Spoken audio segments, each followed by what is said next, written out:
The Winton Middle School Band will be back at the end of the program, but let's give them a round of applause as they take a break.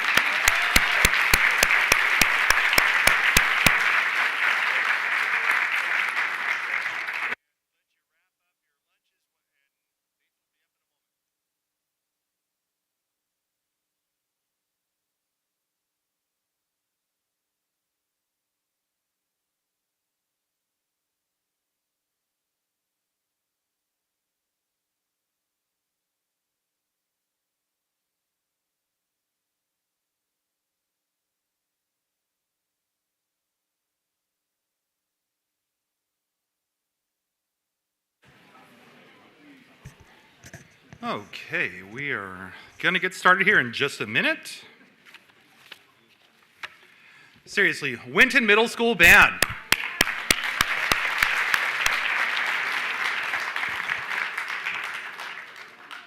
All right, so let's start this scrolling, Kat. Okay, so thank you to Keston Finney and the Winton Middle School Symphonic Band students. We will have them come back to conclude the event. We have Superintendent Randy Heller. I see him. I worked with Randy a long time ago at Winton Middle School. And I believe we also have a few Winton School District board members. I know we have got a Winton, where are we? We're here somewhere. Okay, there she is, Kelly, hi. And we have some folks from Winton. Anyway, thank you so much for letting us borrow your students for a little while here and for cultivating a visual and performing arts program that is really doing great. So, great job.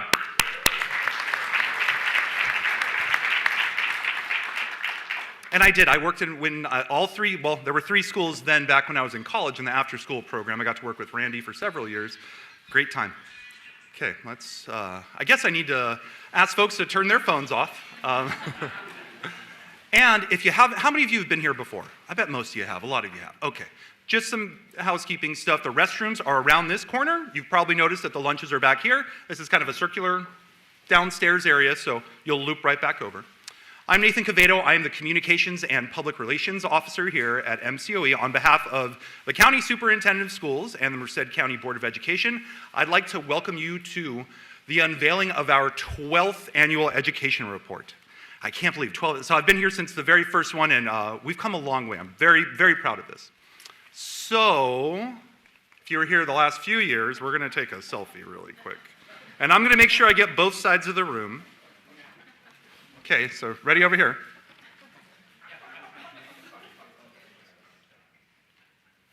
And over here.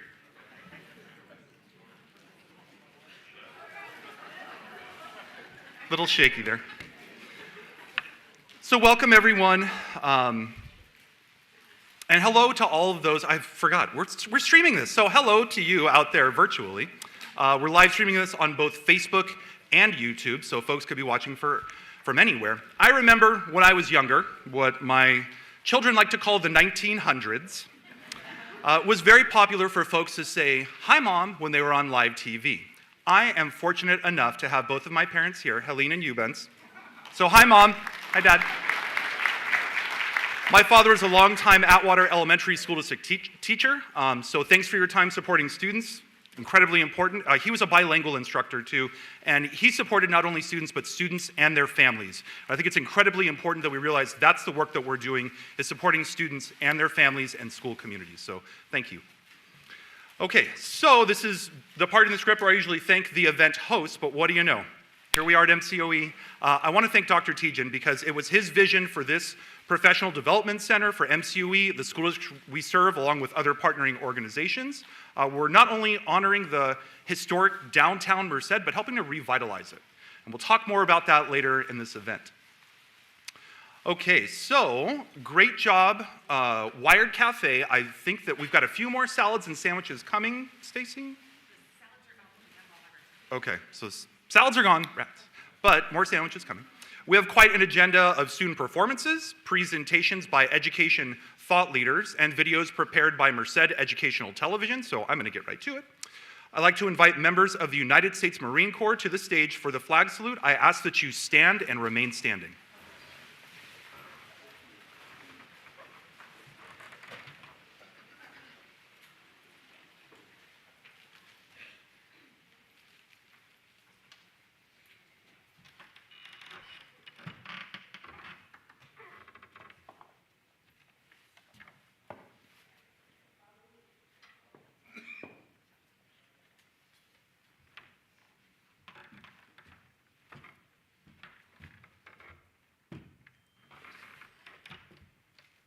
pledge allegiance to the flag of the United States of America and to the republic for which it stands, one nation, under God, indivisible, with liberty and justice for all. Please.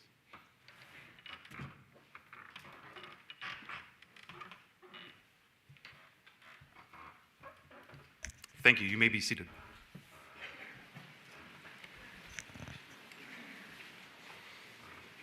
And thank you to the Marines. They've been doing that for a long time. I want to thank former County Superintendent Dr. Steve Gomes right up here. He was the one who said, hey, why don't we bring the Marines down for one of these shows? And we have ever since, so thank you, Dr. Gomes. Okay, enough for me. Now I'm going to invite Merced County Superintendent of Schools, Dr. Steve Tejan, up to the stage.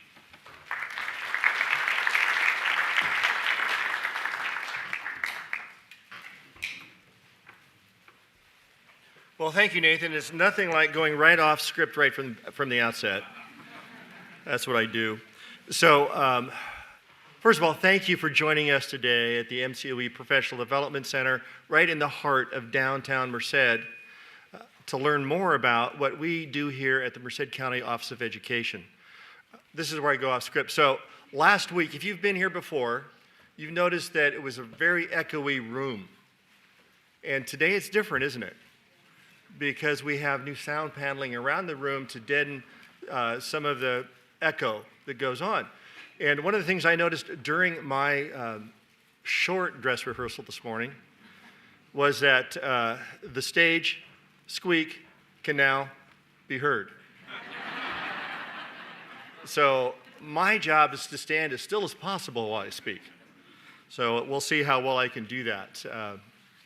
I'm Steve Teachin, the 29th Merced County Superintendent of Schools, and it's my honor, of course, to welcome all of you here today. We started this event more than a decade ago, as Nathan mentioned, to give the public a better understanding of how our public schools work together and to take a look at where we're headed.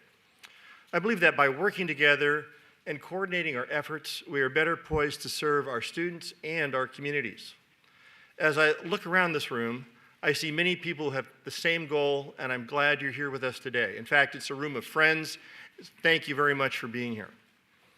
In this report, you'll learn about the many innovative strategies and approaches that help promote engaging instruction in a post-isolation era after COVID, and the educators who are implementing these strategies to help reframe how students are able to engage in the classroom in the 21st century. We've also prepared some videos that give you an insight right into the classroom that highlight these strategies across the county. It's our goal that you walk away from today's event having learned something new about our schools. Before we get too far along, I'd also like to take a few moments to recognize some of the folks here, the elected officials and other honored guests that are here today that help put this event together and also welcome our staff into their classrooms across the county. First of all, and by the way, because I'm terrible at trying to capture everyone, you're going to be recognized as groups. So if we can have folks that superintendents, district leaders, school administrators, teachers, if you'd stand and be recognized, please. Let's give them a round of applause.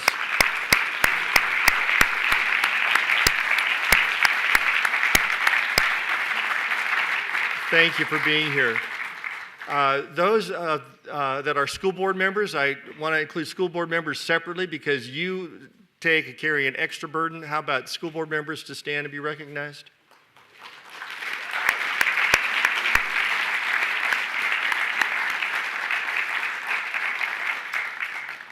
Representatives from state or local elected officials. Usually we have a couple representatives here. I didn't see any come in the room, but stand, please. There you go. How about our higher education partners? I know we've got our higher education partners from the UC Merced, Chancellor and President of Merced College. Come on, stand up, be recognized with your staffs. Thank you very much for being here. We've got supervisors from our County Board of Supervisors. Supervisors, please stand and be recognized as well. And we also have members of our city council and city staff. How about if we have them stand as well? City council members, city manager, thank you for joining us today. I'd also like to thank our sponsors, Stiefel Municipal Bond Company, Educational Employees Credit Union, Merced School Employees Credit Union, and Travis Credit Union, and SKW and Associates Architectural Engineering Firm. Stiefel has been a sponsor of the annual education report since it began, and we have Bruce Kearns here from San Francisco, and Erica Gonzalez, his partner, with us today from the San Francisco branch. Bruce, anything you'd like to share with the audience? Erica, come on up. Oh, delegation. Delegation is always good. Come on up, Erica.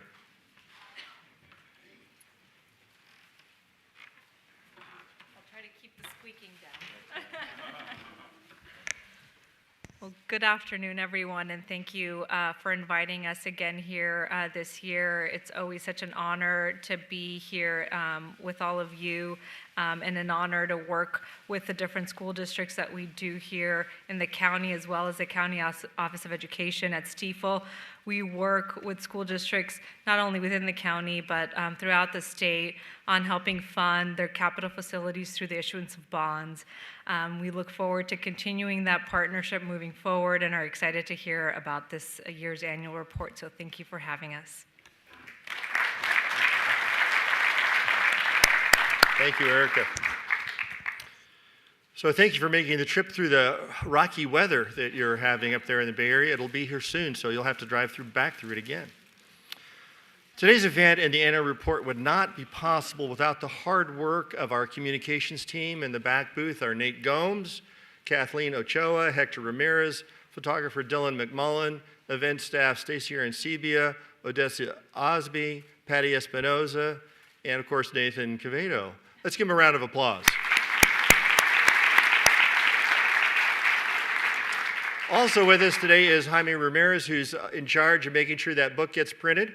And Jaime, we appreciate all your hard work at the last minute because that wasn't ready, the booklet wasn't ready to go to press until what? Wednesday night, Thursday? So thank you very much.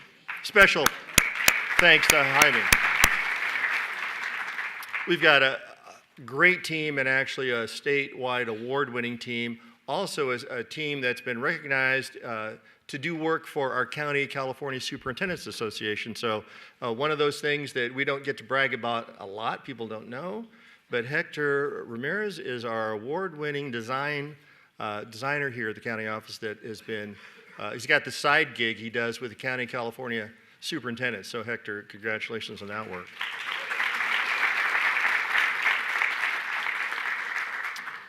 One of the things I'm most proud of is the way our community comes together in times of crisis.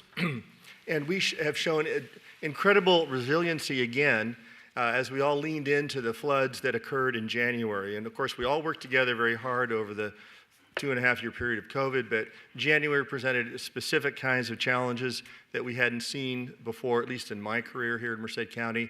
And I was so impressed with the way the county, the city staff, and our school districts all leaned in to make sure that our students were safe.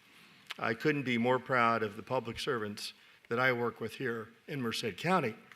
And so, as we know, that flooding occurred, particularly damaged out in McSwain, here in North Merced, and in Planada. And Planada has suffered the biggest challenges due to that flooding. And Jose Gonzalez is here. I want to call him out because he's done a great job of getting his kids back into class and making sure they're getting their education in Planada. Jose, thank you very much.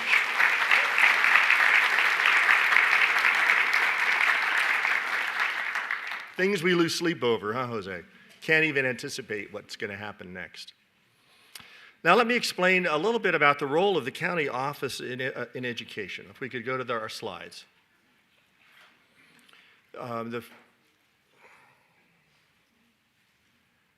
There we go. So the County Office of Education is a unique place. You may not know that most states don't have county offices of education.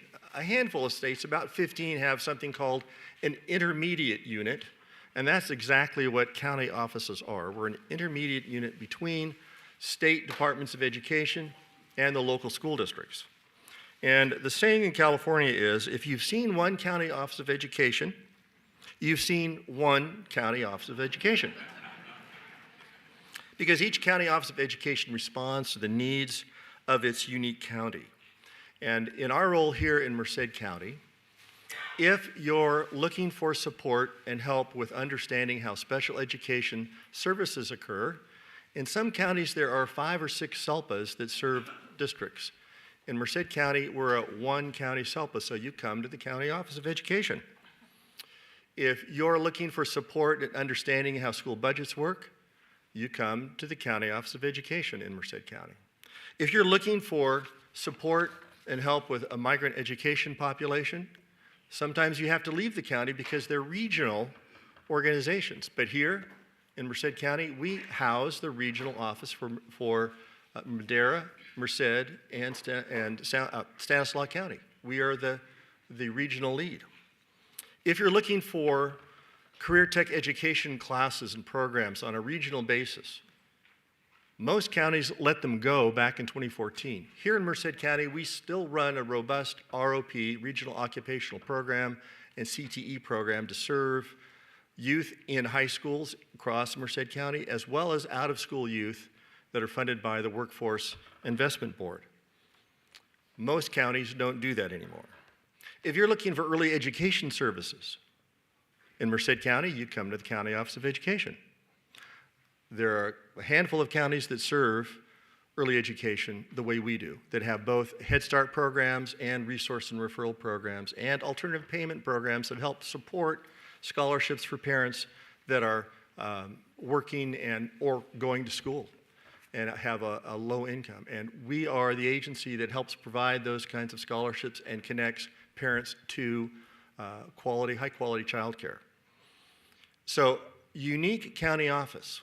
We have added to that span of services in many, many ways with credentialing services here in Merced County that many counties don't offer. We, of course, have the usual front-end HR department, as I mentioned, business department, ed services department, supply all kinds of professional development for our school districts. But today, we're going to really focus in on what we do to try to help develop and expand engaged learners in our classrooms. So we also communicate with and collaborate with many other organizations across our county. Here in Merced County, we have a partnership with our probation department. We have partnerships with our district attorney's office. We have partnership with Foster Youth and CASA. We have a partnership with our Workforce Investment Board.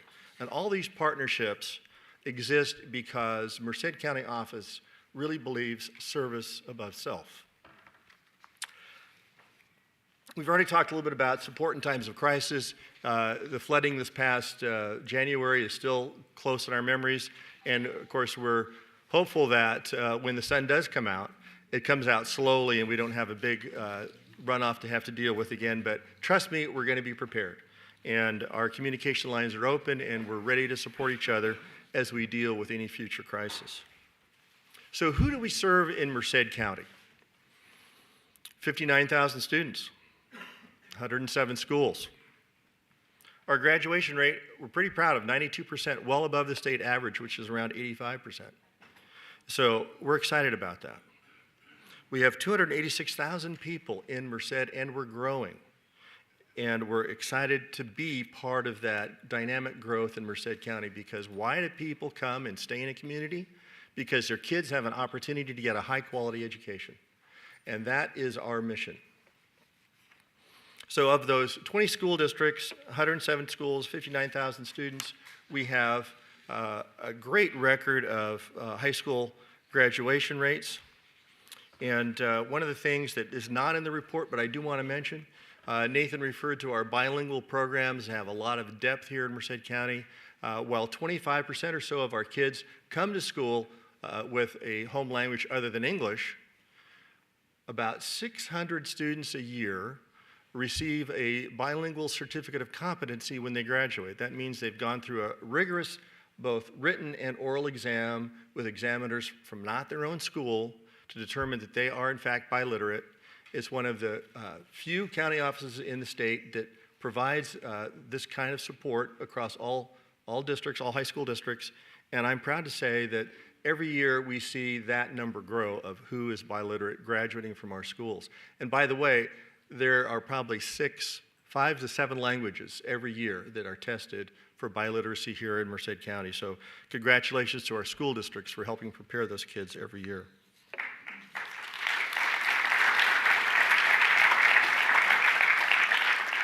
So school accountability is many times one of the reasons you've come. You want to know about how we're doing. And so this year, we had a change on our school accountability dashboard by the state. Because of COVID-19 and the disruption of ongoing state testing, there's a new dashboard and a new benchmark has been set based on the 2022 test scores. And so they're not comparing on the state dashboard this year, so we don't provide any comparison data. On page 2, in the little school accountability box is the website for taking a look at individual district or school scores to see where your particular neighborhood might be in your school. But what we really want to focus on this year is what we in education call leading indicators, not lagging indicators. A test score is a year late, right? Last year's test scores were taken in May. How do they inform teachers this year? Well, some might say they don't. And so what we have to do as educators is do a great job of doing regular assessment in the classroom every week and every day to prepare kids for the lessons that we're going to be presenting the next day. And so what we've been focusing on here at Merced County Office of Education is a different kind of look at accountability. We've been looking at leading indicators that help us understand what's going on in classrooms. And that's why I've asked Laura Andrews, who's in charge of our continuous improvement department here at Merced County Office of Ed, to do a little bit of our presentation day. But if you really have to look at test scores, the website is on page 2 in the little school accountability box. I encourage you to go back and do that in your free time. It's just riveting information. So what are we doing around professional development? One of the things that I mentioned in my introduction is that we have a wide array of content experts that support schools with professional development. When I came into the office in 2017, we had about 50 to 75 days of contracted work in schools and in classrooms. Today we have over 1,500 days. Now, why is that? That is because, first of all, more money in the system, schools can afford to hire high-quality staff developers. Number 2, we've hired some of the best people out of the schools, unfortunately. But fortunately, they're also helping to go back into schools and train our brand new teaching staff, so many of whom have just entered into the profession in the last 5 years. So we're excited about that. And because of the model that we're using, where we're asking school districts and schools to commit to a long-term approach to staff development. This isn't a one-and-done kind of approach. This is a multi-day training at the school, in the classroom, coaching the teachers, doing demonstration lessons, and of course then walking through with principals, helping them look for and helping them reinforce the practices that are going to improve student performance. So, let's get going. Let's hear someone besides me. I think that I'm on track here on my... Is it time to start the first video? Let's roll the first video. Thank you.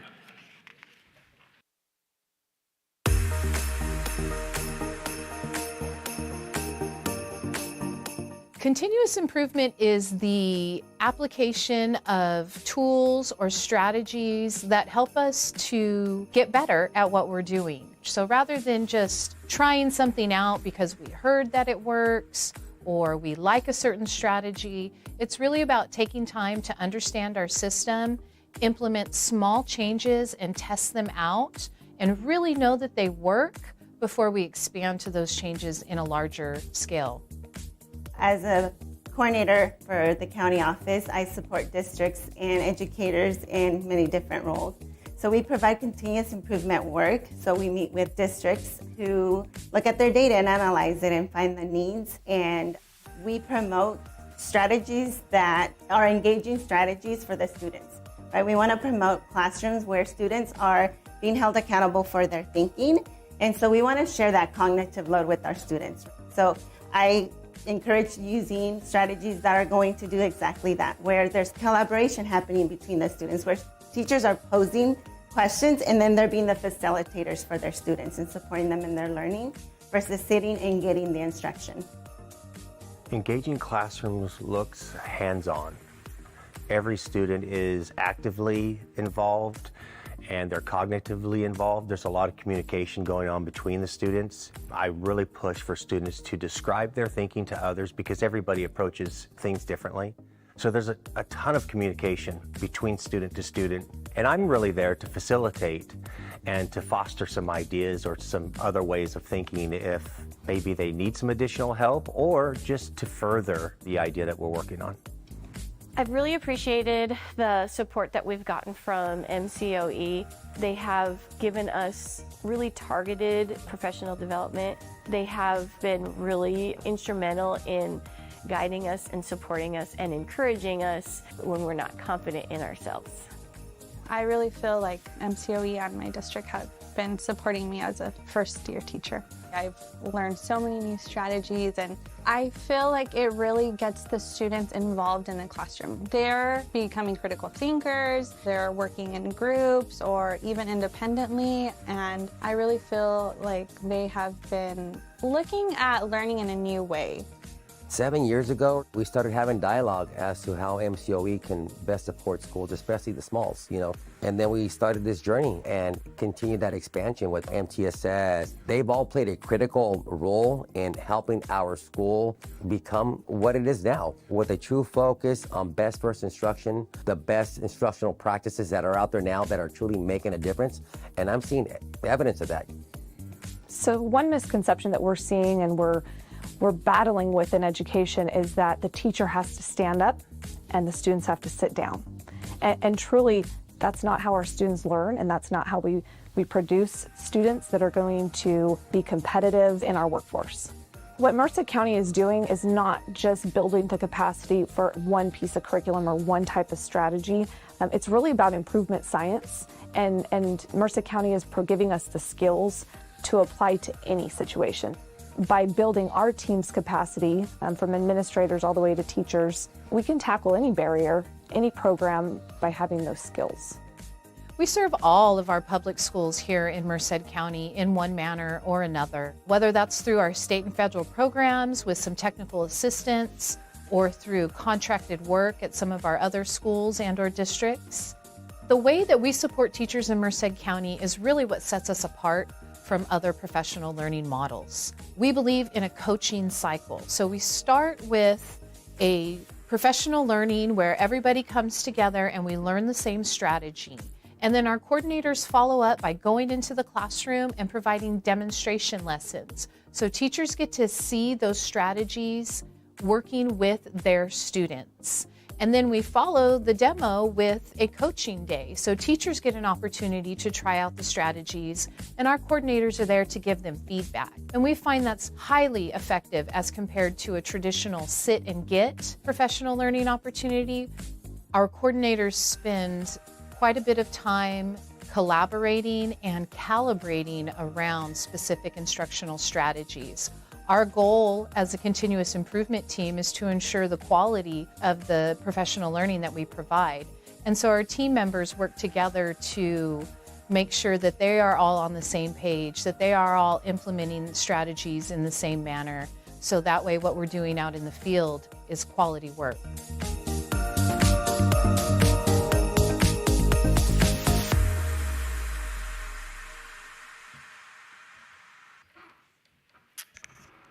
Good morning, everyone. As Dr. Tejan mentioned, I'm Laura Andrews. I'm the Director of Continuous Improvement, and you just got to see some of my fabulous team out in the field doing the work that they do every day. Continuous improvement is really the mindset and the approach that we are taking to reframe how our classrooms work. Our job-embedded coaching model supports the shifts in instructional practices that we are seeking in order to truly meet the needs of today's students. The benefits of this model is that teachers are more likely to try a new strategy, to implement that strategy with quality, And consequently, that leads to improved student outcomes, all while keeping teachers in the classroom so we're not pulling them away from that very valuable instructional time. And when we think about improvement science, that's really the application of very specific methods and tools that can be applied to almost anything. In the case of engaging classrooms, it means helping us to test, practice, and and implement research-based instructional strategies. And as Dr. Tejan mentioned earlier, it's the use of real-time and relevant data that helps us to refine those practices and then thoughtfully and intentionally spread and scale those successful practices throughout the system. Our goal as a team is to build the capacity of site and district teams to implement improvement science in all facets of their system.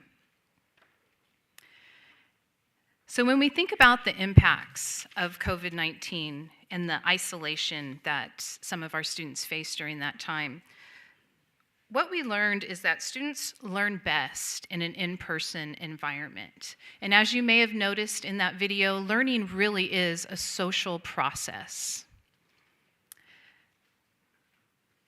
A fact that was also reinforced by the isolation that many of our students experienced.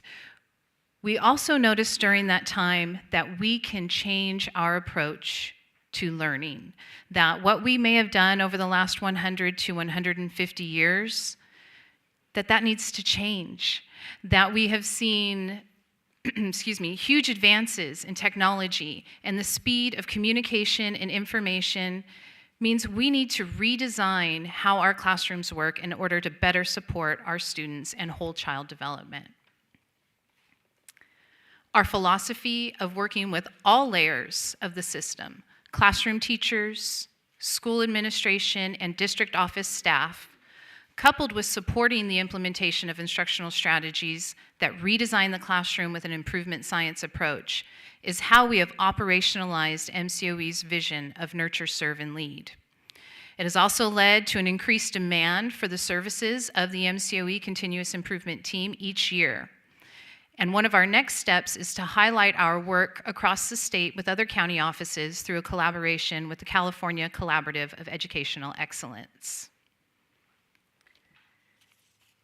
As you can see on pages 8 and 9 of the report that the communications team so finely put together, our team's philosophy really prioritizes the full scope of child development, including social, emotional, cognitive, and academic growth, as well as physical and mental health and well-being. Our coordinators support educators to use different strategies that support each of these areas with the goal of achieving literacy in all content areas, allowing students to reach their full potential, which you'll be able to see in the next video.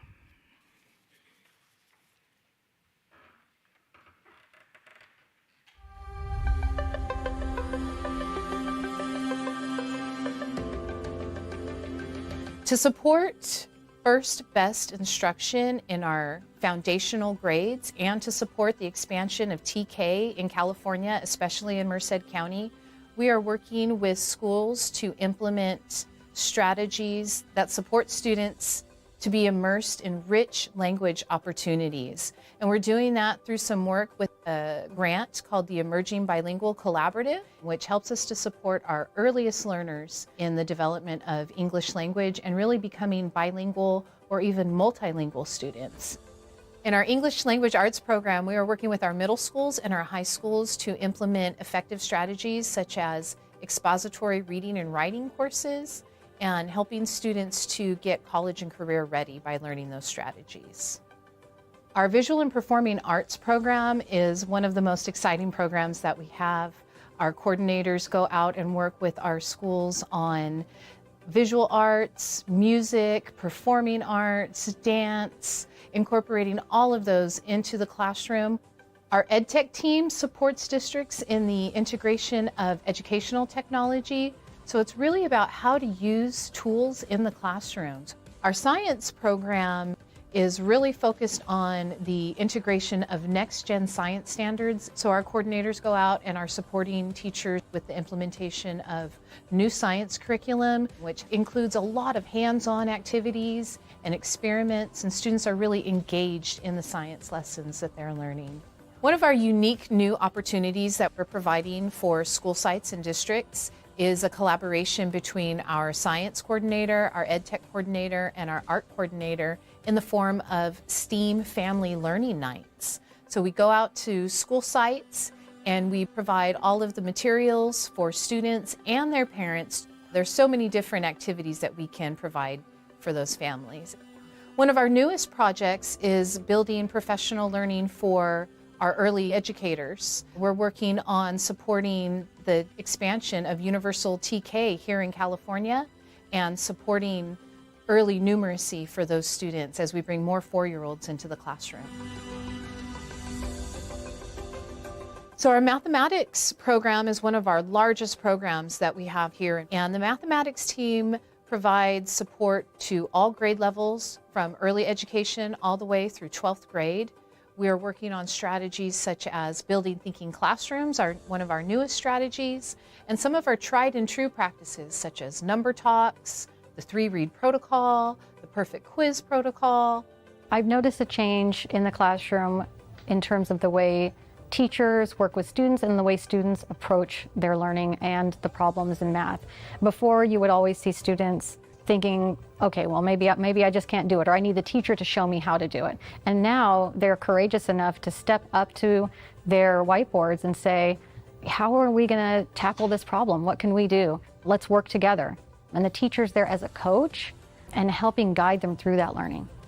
I think what's happened these past 3-4 years that we've been working with MCOE, we have seen a total change in our mindset around mathematics. The number talks. I mean, just something as simple as, what is 5 + 6, at the kinder level, and having kids just shout out random answers. Okay, I see what you're saying. How did you get to this answer?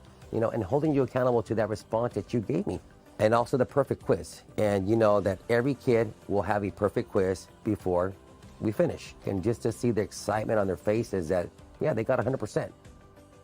We have had a partnership with Merced County Office of Ed starting last year with Mathematics Department.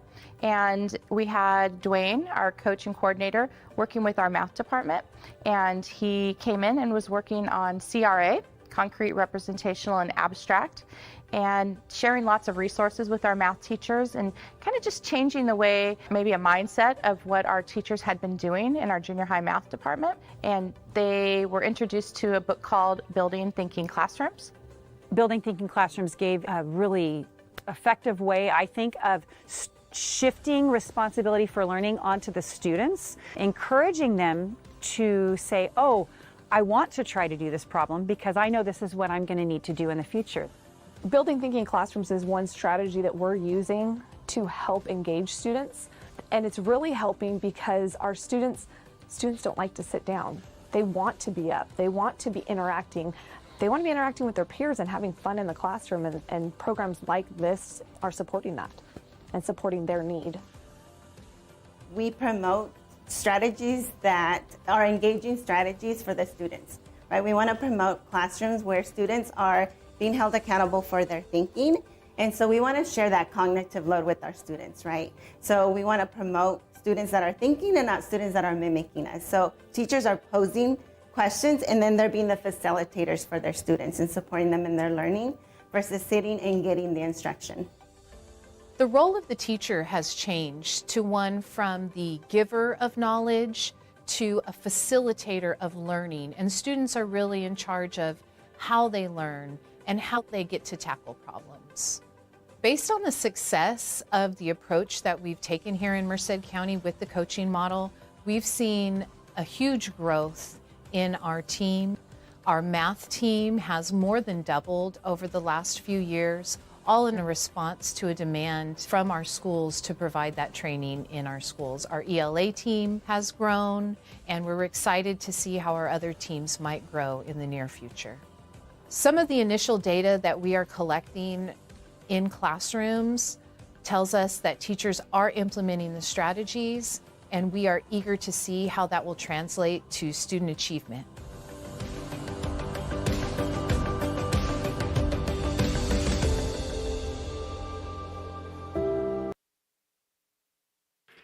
Well, thank you, Laura, and the rest of the team that does all that hard work.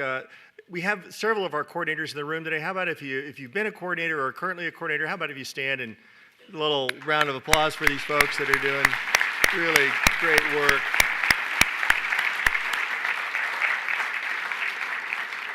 It's a different kind of a job. You know, you're a teacher, you're great at it, you've got momentum from kids every day, you come to see, you got a supportive staff, and then you leave that to go be a supporter of teachers. And it can be kind of lonely. And sometimes you're not always welcome, particularly when you're introducing a new topic or a new strategy. And so I really appreciate the hard work of these folks, and I appreciate the risk our districts are taking on bringing in high-quality staff development and committing to a long-term approach to solving the problem of literacy, whether it's numeracy or whether it's reading here in Merced County. Thank you very much for your ongoing support of our work. So also, I want to mention that we continue to look at other ways to engage students. Visual and performing arts is still high on our list of things that we need to address. We know that not all kids come to school for sports. Although sports are a big draw for some kids, other kids need to have what we heard earlier today. They need to have an experience with music or art to continue to engage them and cause them to want to come to school all the way through senior and high school. And so we are working as a county office to bring more programs and more grant money, and we thank all of you for passing Prop 28 to be able to provide money directly to the school sites here in California to support the arts. And you should be expecting to see in your local school more attention being given to arts and performing arts in the next years as that money begins to flow from Prop 28. If you've missed the youth choir that MCOE sponsors, next time the symphony partners with Jenny Samuelson's youth choir, make sure you get tickets because they do a superb job. And of course, anytime your local school district has a music or theater arts performance, I encourage you all to support those. It's also heavily supported by our Merced County Education Foundation, which is a great way to spend your money. If you're looking for a way to donate to education, the Merced County Education Foundation supports Camp Green Meadows as well as arts across all 20 school districts. This coming year, and actually we're in the midst of an expansion that is a challenge to all school districts, all K-8 school districts in Merced County, is the growth of the TK experience. As you're probably aware, transitional kindergarten was something that was created by our state legislature a couple years ago, and we began implementing it, I believe, 3 years ago with the first group of 4-year-olds who turned 4 between September 1st and December 1st. Turn 5. They're 4 turning 5 in that window, able to come to school to a transitional kindergarten classroom. The rest of the state saw this as a way, as I mentioned earlier, to balance out their loss of ADA. Here in Merced County, it only adds to our ADA and adds to the challenge of housing students. And so as your school districts address this need, be aware that they may be asking for future bond funds. They may be knocking on your door at board meetings, board members, to identify a way to fund additional renovations to classrooms that need restrooms, because 4-year-olds, guess what? Need to have a restroom in the classroom. And so those renovations are coming to a school district near you. And that's going to happen for us to be able to house all the 4-year-olds in Merced County. So job training is another one of the areas that I want to highlight. We have a great relationship with our partners in Merced County. We've highlighted in the past at these annual meetings, annual luncheons, the work with probation department and having probationers that have had an experience with our law enforcement who have been guests of the state for more than a year come to us at Merced County Office of Education for job training. And when you come to those graduations, we had one this last fall, I believe late November, where we had probably 18 former felons go through training programs and enter the workforce, from things as divergent as truck driver to accountant to a health practitioner at one of the local clinics. And so it's really gratifying to hear the stories of these folks who come to us and tell the story about how they never thought they'd be able to afford to put a roof over their head, pay their child support, or be a contributing member to society again. And they are doing it now because of the relationship that we have with our probation department. It's really rewarding stuff. We also have a great relationship with our workforce development program, where we're able to work with folks that are trying to get themselves on their feet after they left high school without really maybe a clear direction, and they spend a couple of years on their parents' couch, and finally they realize they've got to do something about that, and they come to us and we get them some job training. And that's a great thing too. Next slide is about Camp Green Meadows. You knew I wasn't going to miss an opportunity to brag about what we're doing with our outdoor education program. And as you might guess, we have a little snow right now up at Camp Green Meadows. And we are happy to report that we are fully enrolled this year with over 4,000 students once again. We have newly renovated cabins from this summer, and you know we've been bragging about the new nurses station. It's in operation as well. And thanks to generous donations year after year from Rob and Andrea Bapti. Andrea is here with the credit union.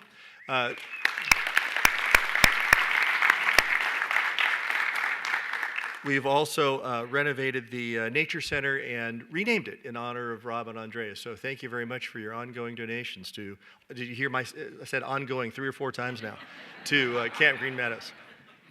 But it's a great place to visit, and we're excited about what we're doing for kids up at Camp Green Meadows. And of course, I'm not going to let you out of the room without an update on the Virginia Smith Trust. Right? Particularly since I've got county supervisors here and the city manager and folks that are going to help us get this done, as well as the chancellor, who's got a big stake in this as well.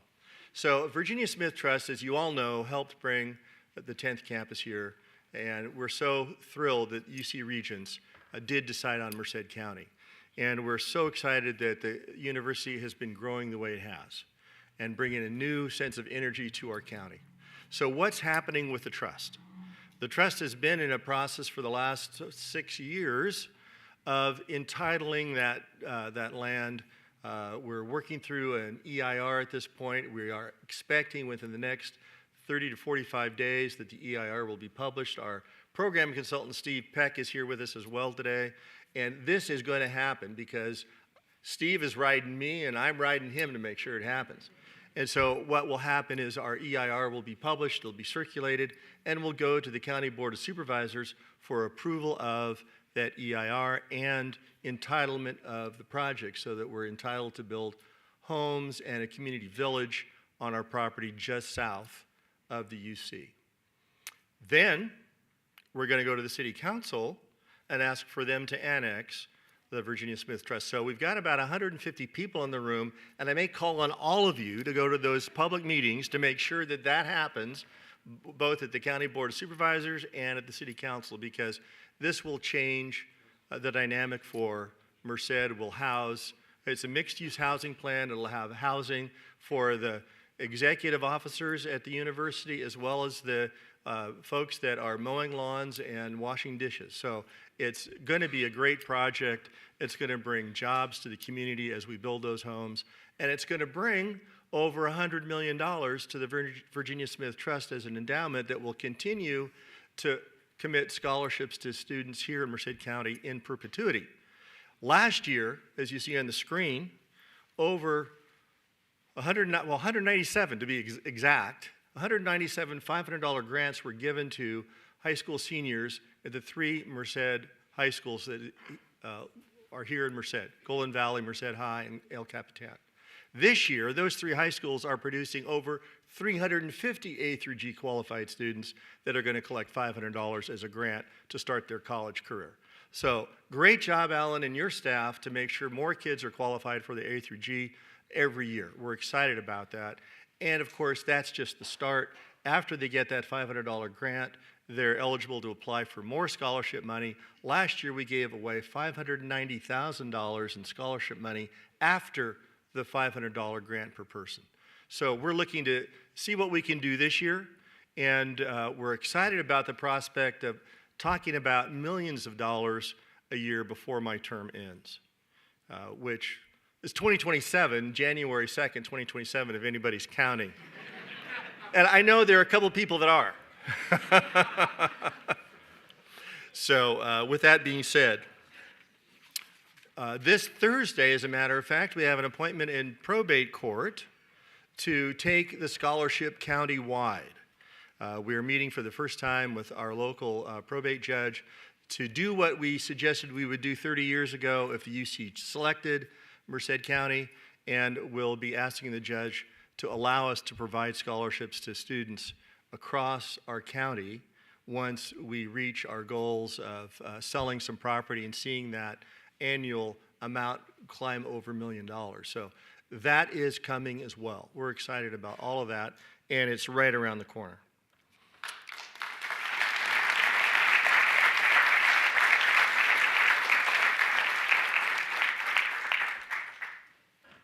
Chancellor said to me more than once, Steve, when is this going to happen again? You've been working on it for 30 years. It's just a blink away. It's just a blink away. One of the newest things that we've done is, people have wondered about my penchant of spending money on real estate. We bought the Thorington building down the street in partnership with our friends at Merced County Behavioral Health. They were looking for a place to co-locate services. They received a $5 million grant and ongoing money every year to provide mental health resiliency services for the teens of Merced County. And so they needed a partner to do that, an LEA, local education agency. Nathan, I'm trying to get, keep my alphabet soup down. But we were happy to partner as the local education agency with mental health to provide a home for their services. And so the Thorington building, we hope, will open this spring. We'll collate our family resource center there as well that provides ongoing support for families who find themselves working with child protective services in need of counseling, as well as our workforce investment office to connect people to workforce training. So that'll all be right down the street on the corner of N and Main. So if you're looking for a way to connect to mental health services for children that that's going to be the place to do it. Excited to be partners there too. And that being said, I think I'm about ready to wrap it up, but before I do, when I was scanning the room over folks that were being acknowledged, I didn't acknowledge a couple of people, or I didn't see them stand, and I didn't see them wave. And so Nicole, our newly elected district attorney, is here. So Nicole.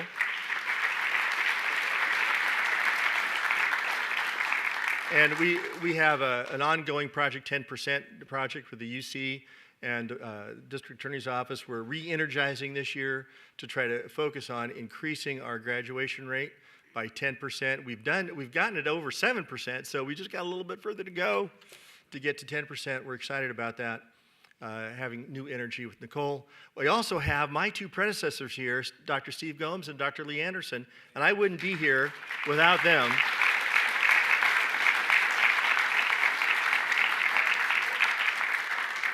And because I'm told this really is the best luncheon of the year where elected officials get to meet and chat, and there's no Brown Act violation. Enjoy the rest of your time together. We're maybe done a little early, but we maybe have the band coming in to play one more tune or two. Just a few more tunes. So stay and enjoy the day. Thanks so much for being here, and we look forward to seeing you out and about in the community. Thanks, folks.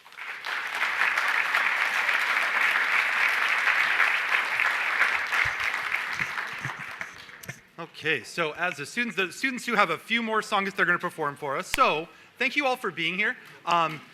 Dr. Tejan did mention that we have my three superintendents that I've worked under since I've been at MCOE. So thank all of you for being here as well.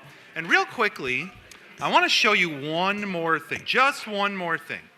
How many of you have ever redesigned a website?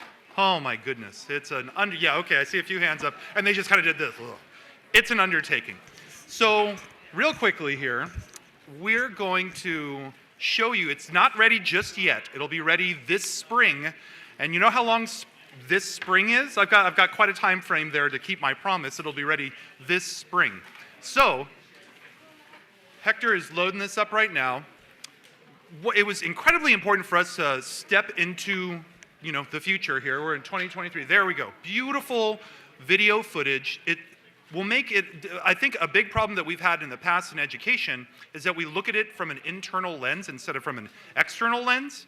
And that was why I said to Steve earlier when he was talking about ADA before anyone arrived that we've got to spell it out on first reference. Well, we do this in education. We have acronyms for everything, AFE, acronyms for everything, get it? Our new website here is going to be such a great tool for folks who are new to our community to learn more about their schools. We will have the functionality to type in an address from anywhere in Merced County. You find out what your school district is, your elementary school, your high school, kind of things County Office of Education should be doing. And we're going to highlight news from across Merced County schools. So this is incredibly important to us. I think we've thanked Hector a few times here, but you can see the design work is all his. He's got his fingerprints on a lot of, everything that looks good that comes out of MCOE is either Hector or Jaime back there. They're brothers, so that's our design team. Okay. Speaking of design and arts, great segue over to our visual and performing arts folks here. Winton Middle School, I'm just so impressed with the way you performed earlier. Can't wait to hear this set now, so we're going to close it with that. Thank you, everyone, for being here today.